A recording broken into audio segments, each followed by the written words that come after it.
Students, आज हम लोग क्लास 8 का लेसन 13 इंग्लिश का चैप्टर पढ़ने वाले हैं। The man who planted trees chapter का नाम है और इस इसके ऑथर कौन है? जीन जियोनो। ठीक है, हम लोग पहले ऑथर के बारे में थोड़ा सा जान लेते हैं। जीन जियोनो जो है, जीन जियोनो कौन है? ये एक फ्रेंच ऑथर है। फ्रेंच ऑथर यानी ये जो लैंग्वेज में लिखते हैं वो फ्रेंच है इनका, यानी ये फ्रांस के रहने वाले राइटर हैं। Who wrote works of fiction. Fiction मतलब क्या होता है? जो ट्रू नहीं है, जो काल्पनिक होते हैं। Mostly set in Provence region of France, जो कि अधिकतर फ्रांस में ही इन्होंने मतलब अपनी राइटिंग्स को, मतलब राइटिंग्स का बैकग्राउंड जो है वो फ्रांस को दिखाया बैकग्राउंड में। ठीक है, his most noted works are, इनके बहुत फेमस वर्क्स जो है वो क्या क्या है? The horseman on the roof है, two riders of the storm है, और ये जो the present text is adapted from his famous work of the same name. ये जो प्रेजेंट टेक्स्ट हम लोग कौन सा पढ़ रहे हैं? The man who planted trees. ये चैप्टर का नाम भी सेम ही था, लेकिन ये उन्होंने लिखा था डेफिनेटली फ्रेंच में, क्योंकि ये फ्रांस के रहने वाले थे, इनका लैंग्वेज फ्रेंच था। ठीक है, तो जिसकी वजह से इसको ट्रांसलेट किया गया इंग्लिश में, which has been translated into English by Peter Doyle. और किसने इसको ट्रांसलेट किया? पीटर डॉयल ने किया। ठीक है, अब हम लोग चैप्टर के ऊपर आते हैं। चैप्टर में क्या लिखा है देखते हैं। देखो यहाँ पे जो चैप्टर में स्टार्ट हो रहा है, देखो आई मतलब कौन है? नरेटर, यानी जो स्पीकर है। डेफिनेटली यहाँ पे नरेटर कौन होगा? अगर हम लोग बोले तो नरेटर कौन होंगे यहाँ पे? जीन जियोनो। कौन होंगे? जीन जियोनो। कैसे समझे? क्योंकि यहाँ पे आई से स्टार्ट है, तो आई में हम लोग हमेशा जानते हैं कि नरेटर होता है, और नरेटर कौन है? जीन जियोनो है, यानी राइटर है। बट हम लोग जैसे कि पढ़ चुके हैं कि ये क्या लिखते हैं? फिक्शन यानी ये काल्पनिक स्टोरी है। तो डेफिनेटली इन्होंने एक अपनी कल्पना में ये स्टोरी को इमेजिन किया है और क्या किया है? हमें चैप्टर के थ्रू दिखाया है। अब देखो हम लोग पढ़ना स्टार्ट करते हैं। अबाउट 40 ईयर्स एगो, 40 साल पहले की बात है। I went on a long hike.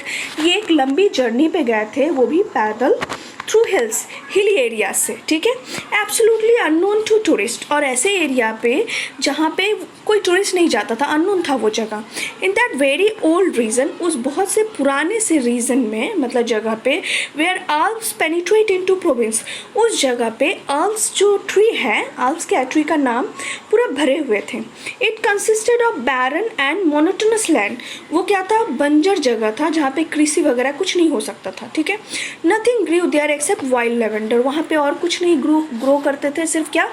जंगली पौधे, लंबे लंबे होते हैं जंगली पौधे। वाइल्ड यानी जंगली, लेवेंडर पौधे का नाम है। ठीक है, वो ग्रो कर रहे थे। I was crossing this country, narrator उस कंट्री को क्रॉस कर रहे थे, at its widest part, and after walking for 3 days, 3 दिन कंटिन्यू पैदल चलने के बाद, आई फाउंड माई सेल्फ, ये खुद को कहाँ पाते हैं? In the most complete desolation, खुद को एकदम अकेला सुनसान जगह में पाते हैं। I was camped next to an abandoned village, और वो खुद को क्या करते हैं? लंबी जर्नी करने के बाद वो थक जाते हैं ना, तो वो क्या करते हैं? एक विलेज देखते हैं जहाँ पे कोई नहीं है, अबंडेंट है, जहाँ पे कोई इंसान नहीं रहता, उस विलेज में कैंप लगाते हैं रहने के लिए। I had use the last of my water, और इन्होंने अपना थोड़ा सा जो पानी इनका बचा हुआ था वो एक दिन पहले, द डे बिफोर, यानी एक दिन पहले उन्होंने यूज़ कर लिया। And I needed to find more, अब इन्हें और भी पानी की ज़रूरत थी, तो इन्हें ढूंढना पड़ेगा पानी। These ruined houses of the village made me think, और ये जो ruin मतलब क्या होता है? डिस्ट्रॉयड, मतलब टूटे फूटे जो घर थे विलेज का। मेड मी थिंक, इनको सोचने पे मजबूर कर देता है, दैट देयर मस्ट बी, कि यहाँ पे जरूर, एट वन टाइम, एक समय, हैव बीन अ स्प्रिंग, जरूर कोई झरना हुआ होगा, और अ वेल देयर, या फिर कुआं जरूर होगा। There was indeed a spring, और डेफिनेटली वहाँ पे स्प्रिंग था, मतलब झरना था, बट इट वॉज ड्राई, लेकिन वो क्या था? सूख गया था। ऑल लाइफ हैड डिसअपियर्ड, और पूरी लाइफ क्या हो गई थी? जैसे लग रहा था डिसअपियर्ड, मतलब गायब हो गई थी। Next come to the next page number 116।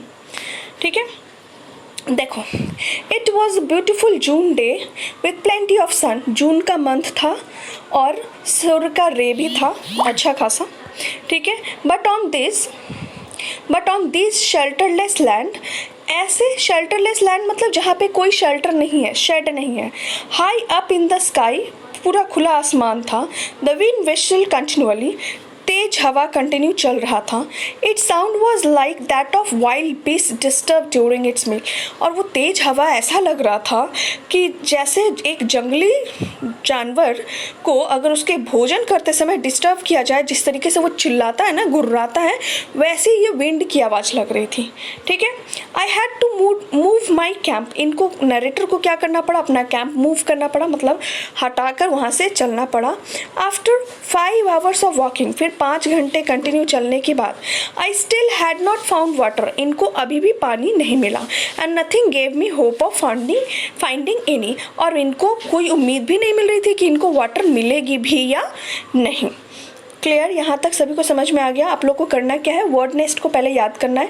Hike का मतलब क्या है, वॉकिंग लेंथली, लेंदी डिस्टेंस, बहुत लंबा जर्नी को कवर करना, वो भी वॉक करते हुए पैदल, इसको हाइक कहते हैं। पेनिट्रेट का मतलब क्या होता है, to enter into interior of, मतलब अंदर, किसी प्रोविंस के अंदर एंटर करने को पेनिट्रेट कहते हैं। प्रोविंस क्या है, former province of south eastern France, France के साउथ ईस्टर्न प्रोविंस को ही कहते हैं फ्रांस प्रोविंस। ठीक है। And barren, an empty and fruitless piece of land, barren क्या है, एन एम्प्टी एंड फ्रूटलेस, जहाँ पे कोई पौधा, कोई क्रॉप्स को उगा नहीं सकते, ऐसे जगह को क्या कहते हैं, बैरन। एंड डेजोलेशन मतलब क्या होता है, लोनलीनेस। ये वर्ड नेस्ट आप लोग सब लोग याद कर लेना, और आप लोग एक्टिविटी 1, 2 and 3 सॉल्व करना। और नेक्स्ट क्लास में हम लोग पेज नंबर 117 से स्टार्ट करेंगे। ठीक है। नेक्स्ट क्लास में हम लोग 117 पेज से पढ़ना शुरू करेंगे। आज के लिए इतना ही। That's all. Thank you.